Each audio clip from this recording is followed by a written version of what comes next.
Hello. हाँ hello. हाँ प्रणाम भाभी जी। खुश रहा बुच्ची, खुश रहा।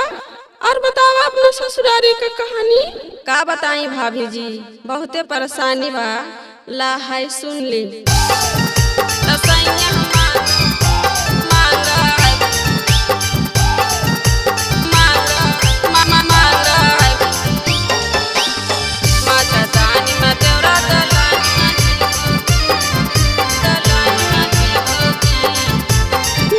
by Sabera Films.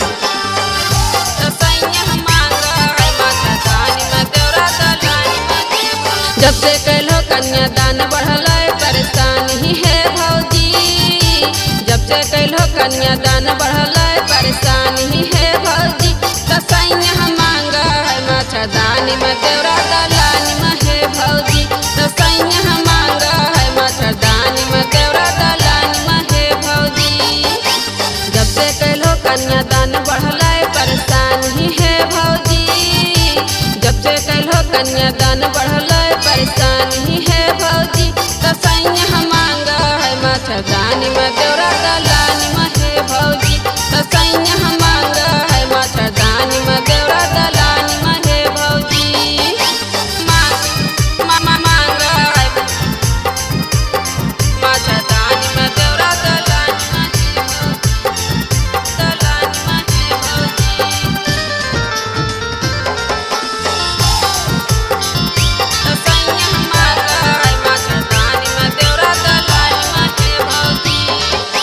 जब तक ले रहता ई देवरा कुमार है, कर देते हमरा ढोरी के इनार है। दहिया पास दे है पल्लू ससार है, नींबू के जैसन दे है रसगर है। नींबू के जैसन दे है रसगर है। जब तक ले रह जाते देवरा कुमार है, कर देते हमरा ढोरी के इनार है। दहिया पास दे है पल्लू ससार है, नींबू के जैसन दे है रसगर है।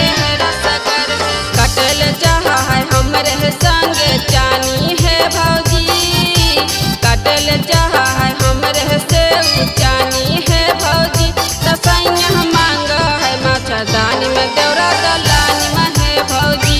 तसैया मांग है मच्छरदानी में देवरा दलानी में है भौजी। तसैया मांग है मच्छरदानी है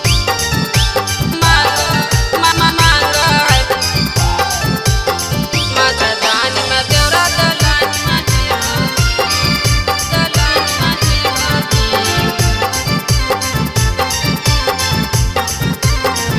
तसैया मांग है मच्छरदानी में देवरा दलानी में है भौजी। कर है भौजी देवरा माना मानी, हमरा के बुझा है अपन दुकानी। चढ़ल जवनिया बढ़ल परेशानी, की कहियो भौजी हम अपन कहानी। कहियो भौजी हम अपन कहानी। कर है भौजी देवरा माना मानी, हमरा के बुझा है अपन दुकानी। चढ़ल जवनिया बड़ी परेशानी, की कहियो भौजी हम अपन कहानी। अपन कहानी विमल बिरिंदक बढ़ल परेशानी है भौजी। विमल बिरिंदक बढ़ल परेशानी है भौजी। तसैया मांग है मच्छरदानी में देवरा दलानी में है भौजी। तसैया मांग है मच्छरदानी में देवरा दलानी में है भौजी। Sabera Films Recording Studio, Sahapur Chowk, Dewan Bigha।